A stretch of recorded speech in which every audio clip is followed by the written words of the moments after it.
I arrive on a Tuesday because Tuesdays feel less dramatic. Mondays demand intention. Fridays invite interpretation. Tuesday is neutral. I tell myself this matters, that the day is a kind of buffer between my mother's event and whatever story she is already building around it. The driveway is the same patchwork of cracked concrete and stubborn weeds, but the maple out front has grown into itself. Its branches lean over the roof like a hand that knows where to rest. My mother used to say the tree was planted wrong, too close to the foundation, as if even a maple could fail at planning. She said it with that tone that made failure feel like a moral category. Her porch light is on, though it's midday. I don't know if she forgot to turn it off or if she turned it on because she knew I'd like the reassurance. Either version feels like a kind of vulnerability she won't admit to. I get my bag from the passenger seat. Before I can knock, the door opens. "You look tired," she says. Not hello, not "I'm glad you're here." Her eyes travel over me with the same practiced inventory they've always done. Hair, posture, clothing. A quick scan for signs of decline or carelessness. She has not lost that skill. "I drove 6 hours," I say, and even as I say it, I hear the old child in me, offering evidence, as if evidence earns permission. She steps aside so I can enter, already turning away, already finished with the moment. The house smells like lemon cleaner and something scorched underneath it, as if an error has been concealed too hastily. My mother's living room is aggressively tidy, pillows aligned, magazines stacked by size rather than relevance, a vase of fake flowers that looks newly dusted. It has the polished stillness of a room prepared for inspection, not living. She walks ahead of me into the kitchen, a little fast, as if speed proves something. Her doctor called her stroke mild. The word stroke is too dramatic for the medical people. They prefer event, the way people prefer situation to problem. An event implies it happened and now it's over. My mother likes that framing. She likes endings she can declare. In the kitchen, she fills the kettle with water. The faucet squeaks. Her hands look slightly different, still elegant, still expressive, but now there's a faint tremor when she reaches, a barely there lag in the way her fingers close around the kettle handle. If I blink, I could miss it. If I say it aloud, she will make it my fault for noticing. She overfills the kettle. Water spills over the rim and splashes the counter. She freezes for a beat, then wipes it with irritation, as though the water had betrayed her. That little flare of anger is so familiar it almost comforts me. It is my mother's true native language. "There," she says, brisk. "Tea? Sure." She gestures toward the table as if she's granting me a seat rather than offering hospitality. The table is where I did homework and ate cereal and learned how to answer questions carefully. There are still faint marks in the wood where my younger self pressed too hard with a pencil. My mother would run her finger over them sometimes and sigh, like she was touching a scar. "You didn't need to come so soon," she says, placing 2 mugs down. She misses the coaster slightly. The mug clinks against the table and she flinches like she's been scolded.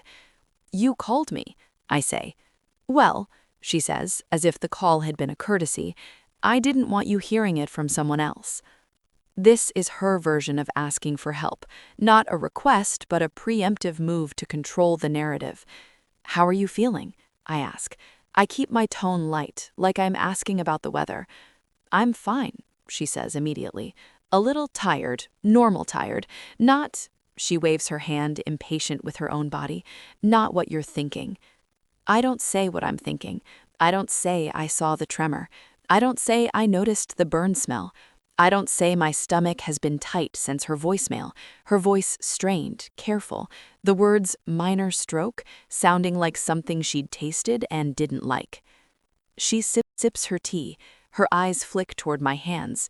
"You've been biting your nails again." I look down. I hadn't noticed. I haven't bitten them in years, not really. Apparently, my body has kept a record of coming home. "I've been stressed," I say. "What about?" she asks, too quickly. She has always wanted specifics so she can triage my emotions, decide whether they're reasonable, decide whether they're about her.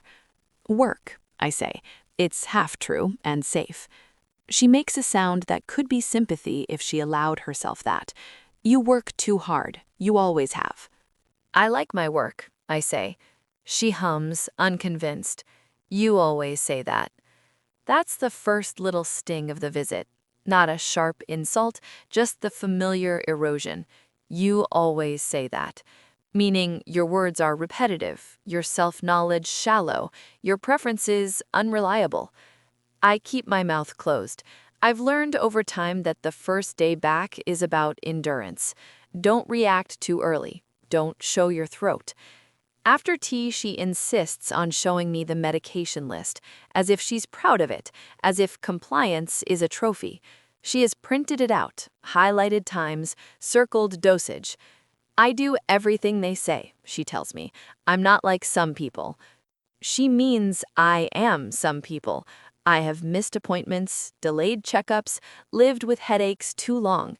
She has been right about my stubbornness often enough to use it as leverage forever. Did you take your morning pills? I ask, because I can't help it, because it's already my job in my head. She looks at me sharply. Of course. Her answer is too fast. The air shifts. I feel it in my sternum. I'm just asking, I say. You don't trust me, she says. And there it is, the old trick, the reversal. Make my question into an accusation. I inhale slowly. I trust you. I'm trying to help. Help, she repeats, as if it's a foreign word with too many syllables. I don't need help. I needed you to visit. The distinction is surgical. She goes to lie down after lunch. She says she is not tired. She says she's just going to rest her eyes. Her eyes are already closing as she says it. I walk her to the bedroom anyway. She moves with stiff dignity, like a queen refusing a cane. Her bedroom is immaculate. The bedspread is pulled tight. The curtains are half open to let in enough light to feel energetic, but not enough to show dust. On the dresser, there's a framed photo of me at 17, already taller than her, my hair in a severe ponytail, my smile forced. She loved that photo. She said it proved I could look presentable. Don't fuss, she says as she sits. I'm not an invalid. I know, I say, and I adjust the pillow behind her anyway. She lets me, but her jaw tightens. I'm still your mother, she adds, quiet but pointed. I nod. I know. When she sleeps, the house seems to exhale. I move through it carefully, like a guest. And yet, I know where everything is.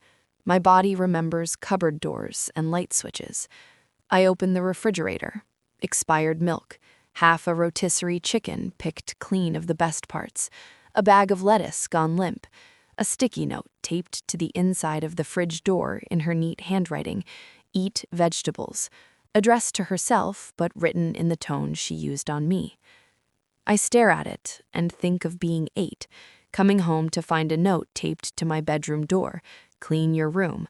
No hello, no how was school, just instruction, like love is a list. That night, in my childhood bedroom, I lie on the bed and look at the ceiling. The glow-in-the-dark stars are gone.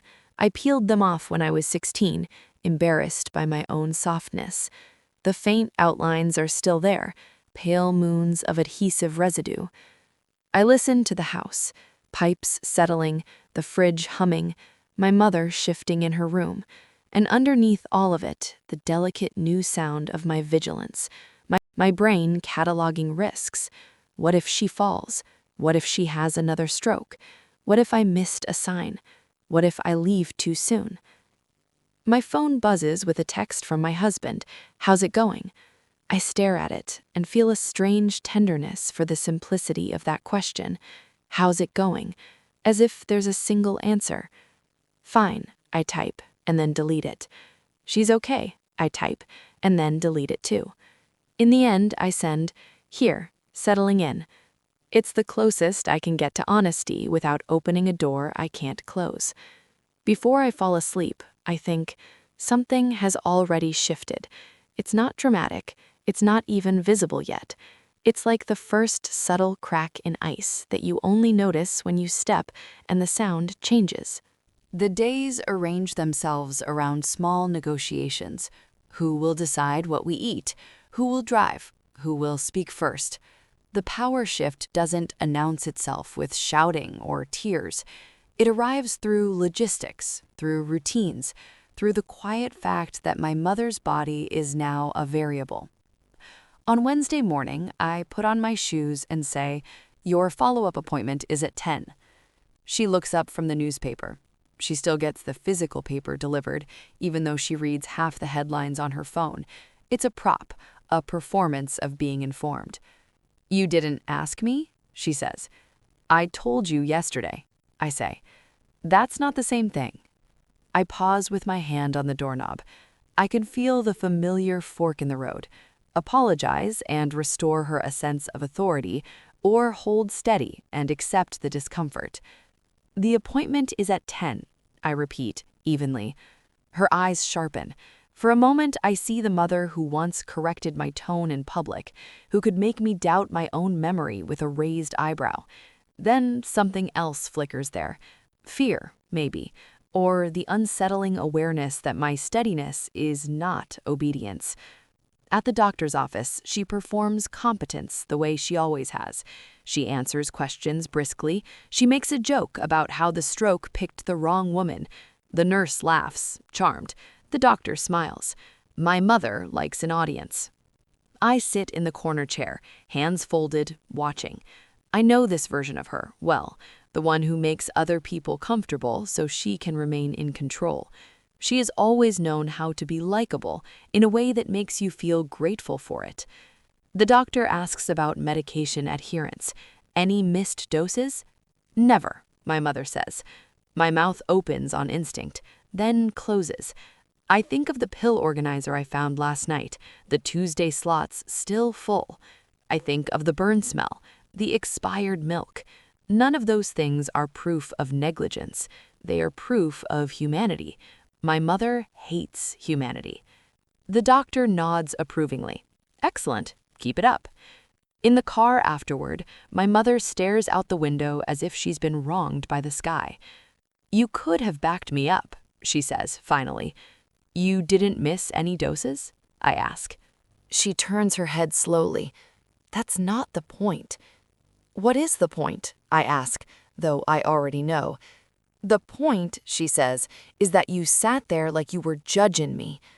"I sat there," I say, "like I was listening." She laughs once, sharp. "You always did have a talent for making yourself sound innocent." There it is, the old script. My mother's greatest skill has always been to take my intention and rewrite it.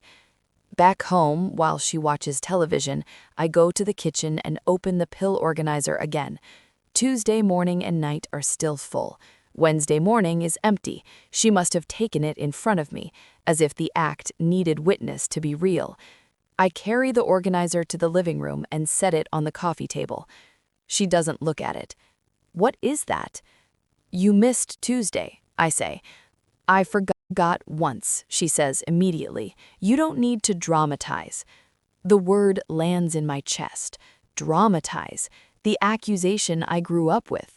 The way she invalidated emotion by calling it performance. "Twice," I say. I keep my voice even. Evenness is armor. She turns to me fully now. "You think you know better now." "I know differently," I say.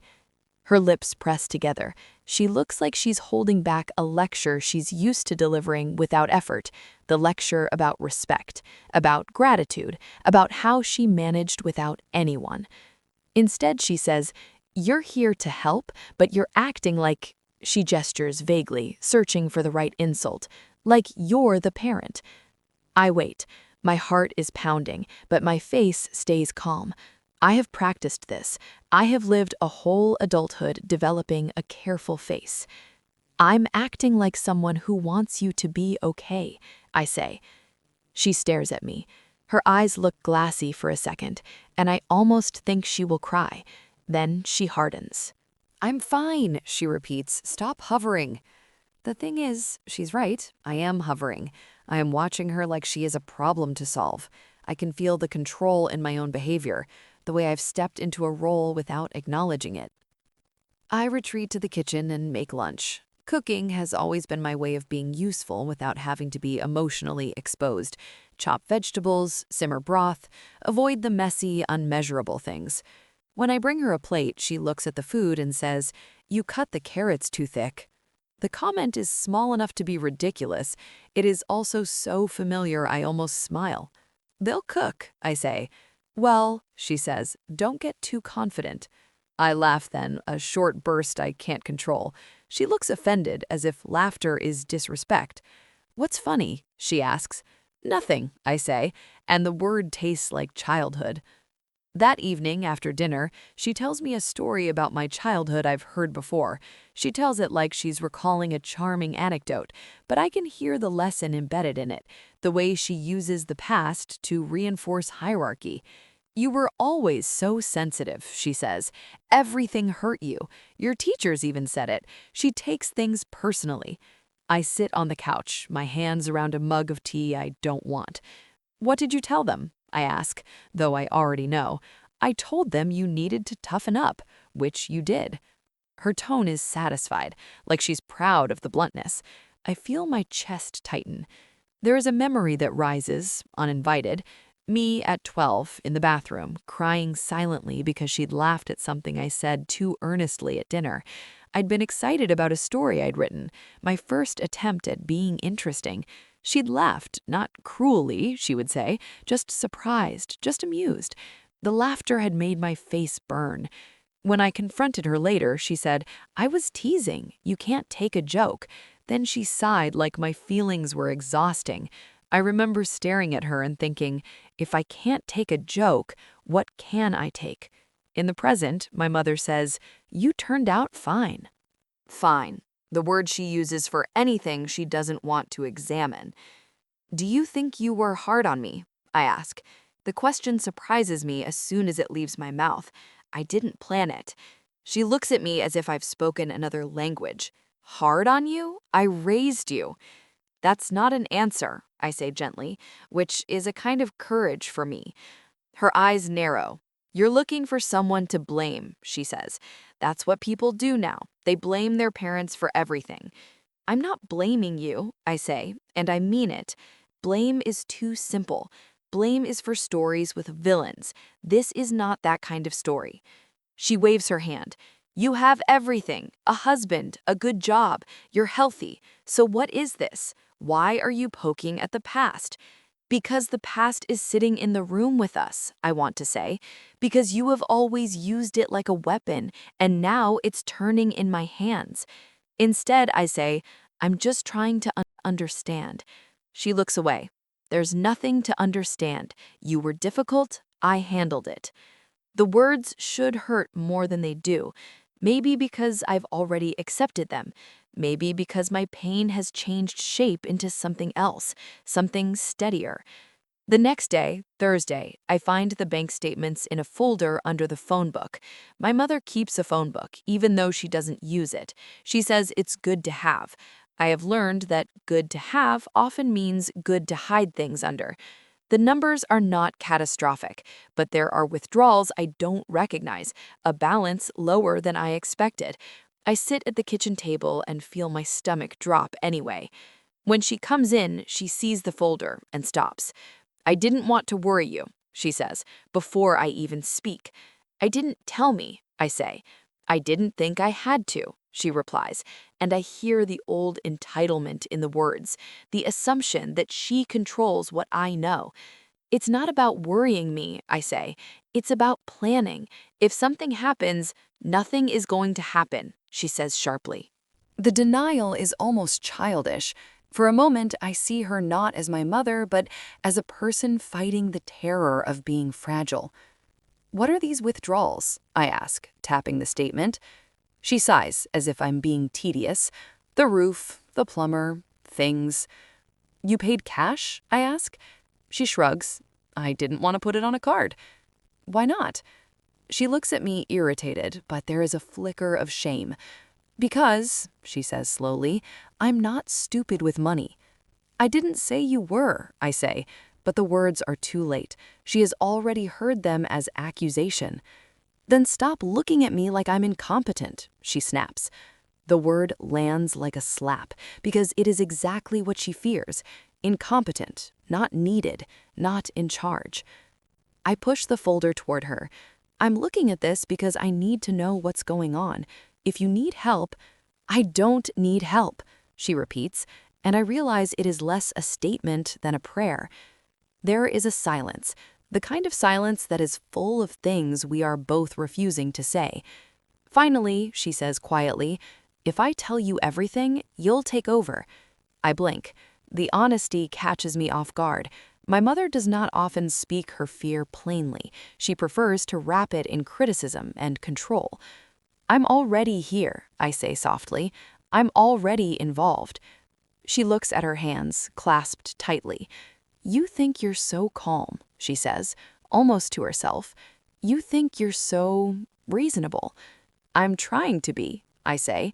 "You were always good at that," she says, and the words are almost a compliment. Almost. "You learned it early." Something loosens in my chest at that. Not relief, just recognition. That afternoon, I call the insurance company while she naps. I schedule a home health assessment. I research meal delivery programs she will hate. I do it all quietly, like a thief, because I know if I do it loudly, she will fight me. When she wakes, she sits at the table and watches me write on a notepad. "What are you doing?" she asks. "Making a list," I say. "A list of what?" "Things," I say, and then I regret the vagueness. Vague answers were always punished in this house. She leans forward. "Let me see." I slide the notepad closer, not because I want to, but because refusing would escalate. She reads. Her face tightens at home health assessment. "I don't need that," she says immediately. "It's just an assessment," I say. "It doesn't mean anything." "It means you think I can't manage," she says. I take a breath. "It means you had a stroke, Mom." "It was mild," she says, clinging to the word like it's a shield. "Mild strokes are still strokes," I say. Her eyes flash. "Don't lecture me. You sound like you think you're the expert." "I'm not the expert," I say. "I'm your daughter, and I'm your mother," she says, louder now, "and you don't get to treat me like a child in my own house." There it is, the confrontation we've been circling. Her voice rises, but it's not rage exactly. It's panic dressed as authority. I feel something in me shift, not anger, something calmer, more decisive. The part of me that has spent decades managing her moods is tired. "I'm not treating you like a child," I say. "I'm treating you like someone who had an event that could happen again." She stands abruptly. Her chair scrapes. "So what, you're gonna move in? Take my keys? Put me in a home?" "No," I say, and I hear how quickly I answer, how much I want to reassure her. I stop myself. "No," I repeat, slower. "I'm going to make sure you're safe. That's what I'm doing." Her breathing is shallow. She looks older in this moment, not because of wrinkles, but because she looks out of moves. Then, unexpectedly, she asks, almost casually, "Do you think I'm a burden?" The question is loaded. It's a trap and a plea at once. I can hear the old mechanism. Make me responsible for her self-worth. If I say no, she will accuse me of lying. If I say yes, she will collapse into wounded martyrdom. Either way, the center remains her. I hold her gaze. My throat tightens. "I think you're afraid of being one," I say. Her mouth opens slightly. She looks like she's been struck, not by cruelty, but by accuracy. For a long moment, she says nothing. The silence is raw. Then she says, quieter, "I gave up everything for you." The sentence arrives like it always does, a stone thrown into the conversation to change its shape. It is true, and it is also not. She made choices, she made sacrifices, she also made them into currency. "I know," I say, and I do. I know the immigrant loneliness she carried. I know the way she translated the world for herself without help. I know how she learned to survive by controlling what she could.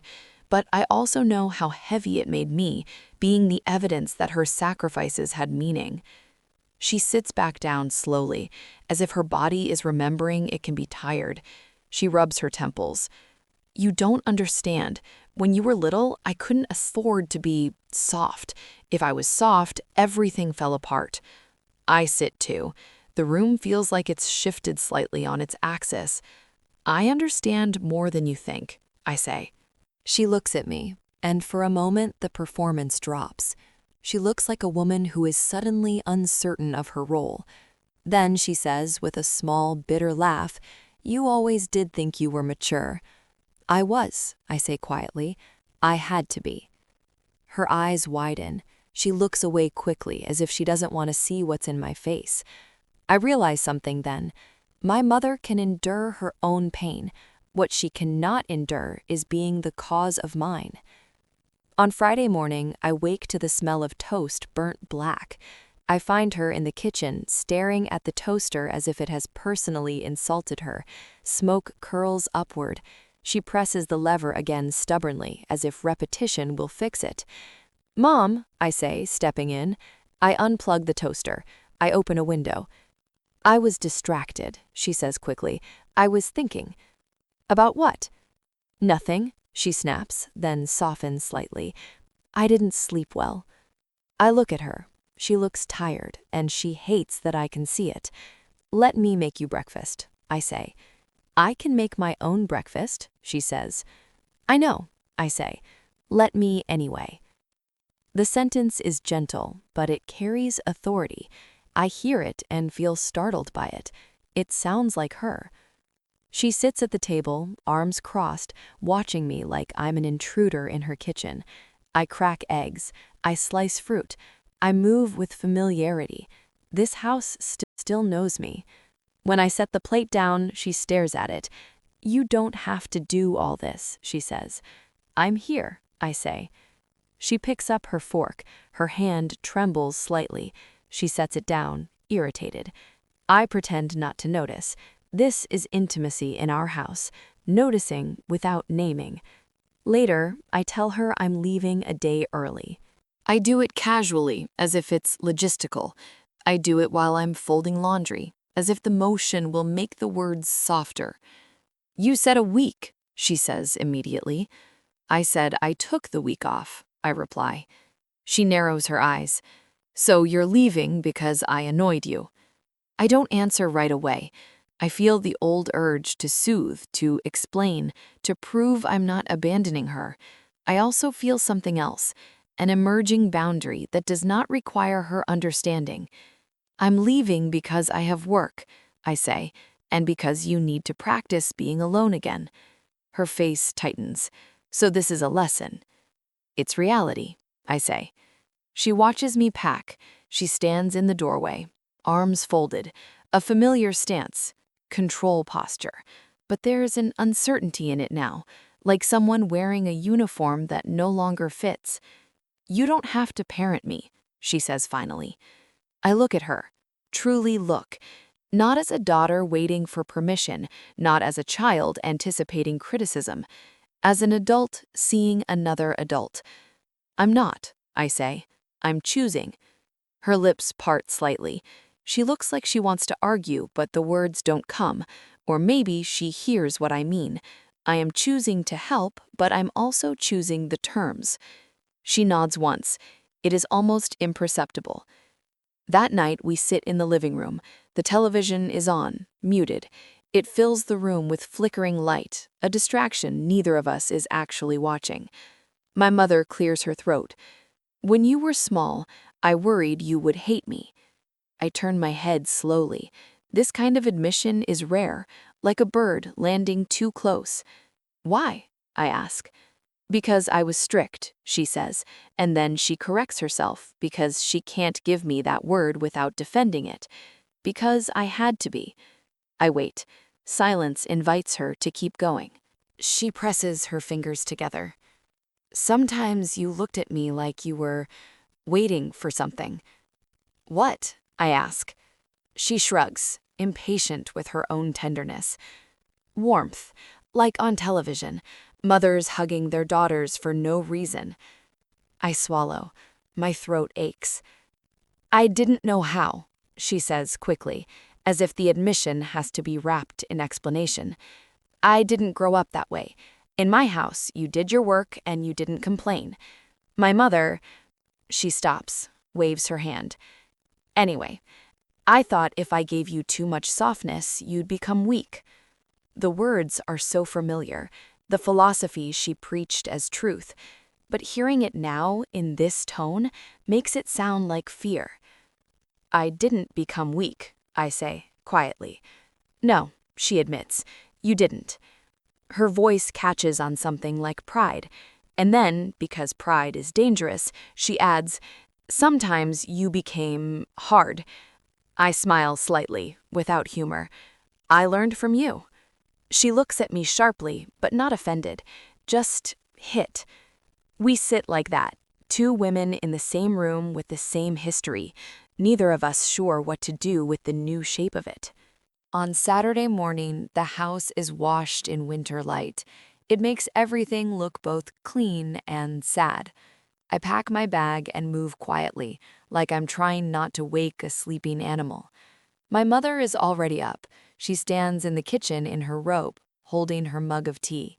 She looks composed, but there are shadows under her eyes. You're leaving, she says, not a question. Yes.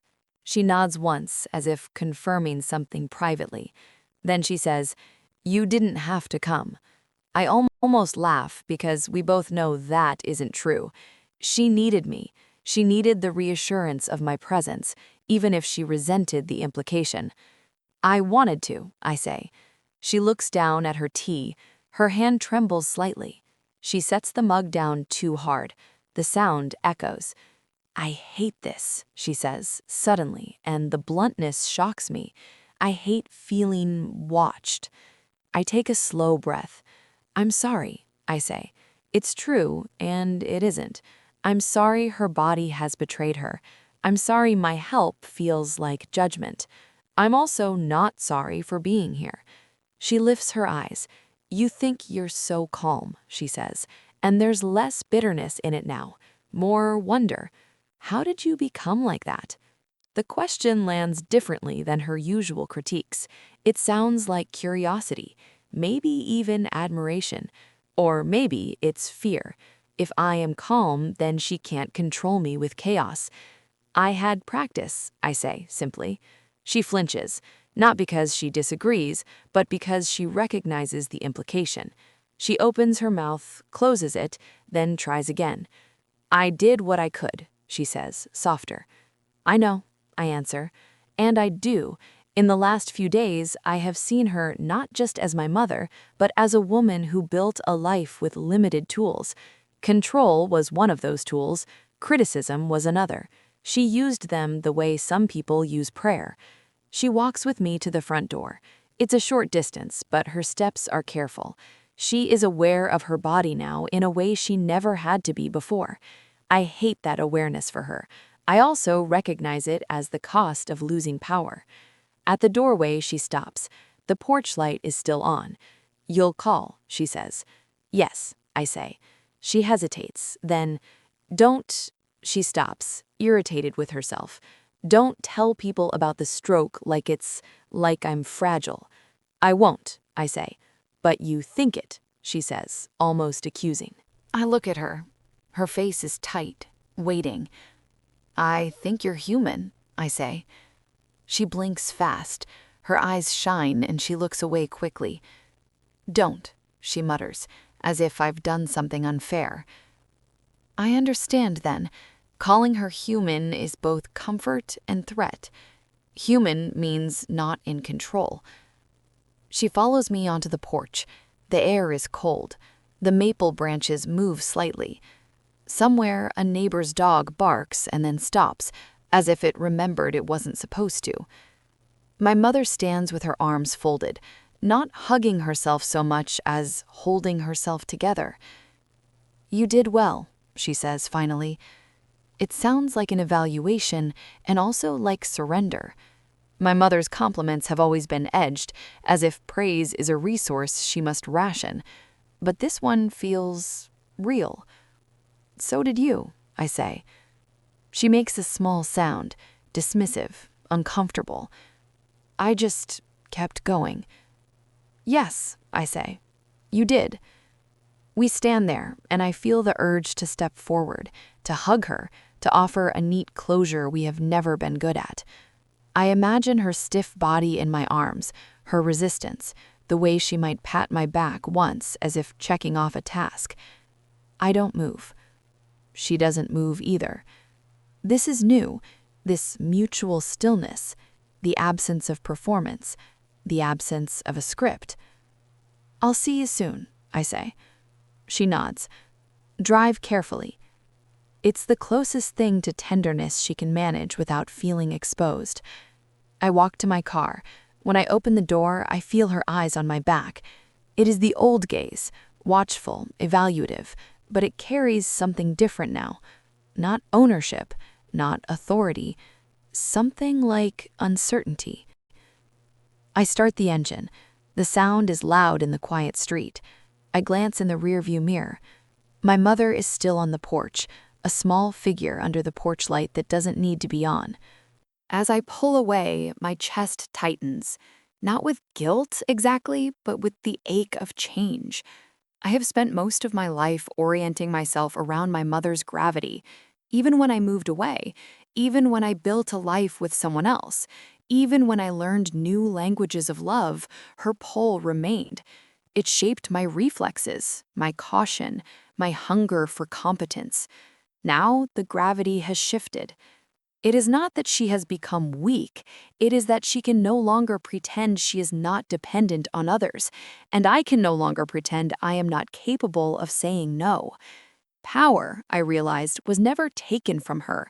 It was transferred in increments, through missed pills, through burned toast, through a bank statement, through the simple fact that I spoke in a calm voice and did not soften it when she demanded that I do. I think of the note in the fridge, eat vegetables.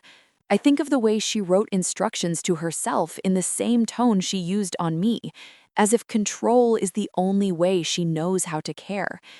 I think of myself at 12, crying in the bathroom, learning that feelings were liabilities. I think of myself now, driving away, feeling everything and still choosing. My phone buzzes. A text from my husband. On your way? Yes, I type. Then, after a moment, she's okay, I'm okay too. I send it before I can overthink it. The highway opens, the sky is wide. I feel the familiar relief of distance, but underneath it, something steadier is forming, an understanding that doesn't require my mother's agreement. I can love her without being governed by her. I can help her without disappearing into the roles she built for me. I can leave without apologizing for leaving. And maybe that is what growing up actually is. Not the moment you become competent, not the moment you move out, not the moment you stop needing a parent, but the moment you stop letting someone else's fear dictate the shape of your life. In the rearview mirror, her house becomes smaller, then ordinary, then just another roof among trees. I don't feel neat closure. I don't feel forgiveness like a bright light. I feel something quieter, clarity, acceptance, a decisive inner change that isn't dramatic enough for anyone else to notice. But I notice it, and for once, that's enough.